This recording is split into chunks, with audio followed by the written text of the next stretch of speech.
బ్రతికి ఉండు వారు తాము చతురని ఎరుగుదురు. అయితే చచ్చిన వారు ఏమియో ఎరుగరు. వారి పేరు మరువబడి ఉన్నది. వారికి ఏ లాభమును కలుగదు. వారిక ప్రేమింపరు, పగబెట్టుకొనరు, అసూయపడరు. సూర్యుని క్రింద జరుగు వాటిలో దేని యందును వారికి నెప్పటికి వంతు లేదు. ఇక్కడ స్పష్టంగా చెప్పాడు.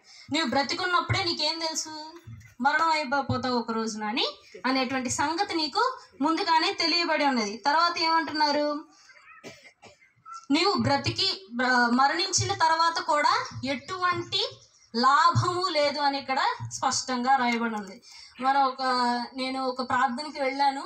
అక్కడ వాక్యం బోధిస్తున్నారు, మొత్తం అయిపోయింది. ఆ యొక్క స్త్రీ అనే